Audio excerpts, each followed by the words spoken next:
9,5 millions de Rwandais sont inscrits sur les listes électorales en vue des élections couplées présidentielles et législatives. La Commission électorale nationale a indiqué avoir enregistré tout citoyen âgé de 18 ans et plus inscrit sur le fichier d'identification nationale. L'organe électoral du Rwanda doit cependant opérer les retraits de personnes purgeant une peine de prison ou de celles qui ont été libérées avant d'être exonérées des crimes de génocide et de crimes contre l'humanité, de meurtre, d'homicide involontaire. Le 15 juillet 2024, les Rwandais se rendront aux urnes pour élire le prochain président de la République et les députés pour un mandat de 5 ans.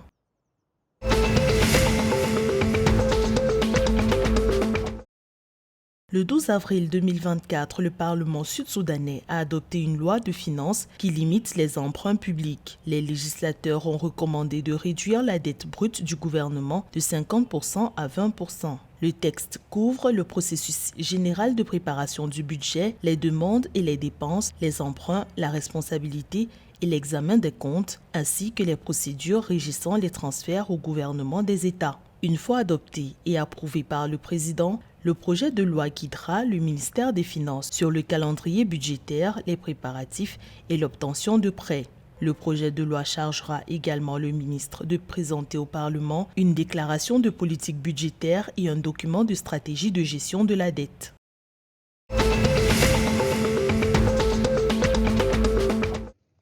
Au Kenya, le Trésor national a proposé l'introduction de la taxe sur la valeur ajoutée sur les transactions financières, principalement les opérations de change et le traitement des chèques. Dans le projet de loi de finances 2024, le Trésor kényan souhaite l'introduction d'un impôt de 16% sur les opérations financières. L'intérêt porté à l'écosystème des paiements découle de l'augmentation de la masse monétaire dans l'économie dans laquelle les prestataires de services financiers jouent un rôle clé. La masse monétaire a enregistré une croissance de 7,5% pour atteindre 5,4 milliards de shillings à la fin de 2022, selon les données du Bureau national des statistiques du Kenya.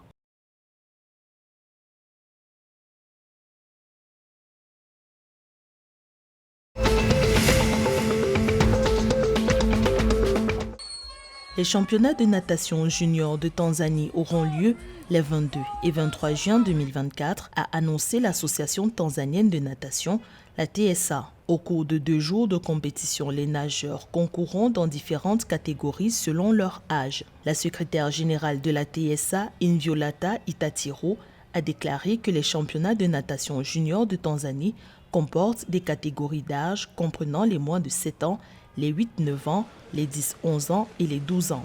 Inviolata Itatiro a déclaré que la compétition rassemblera des nageurs de diverses régions de la Tanzanie continentale et de Zanzibar. L'édition 2023 du tournoi national junior a connu la participation de 150 jeunes nageurs.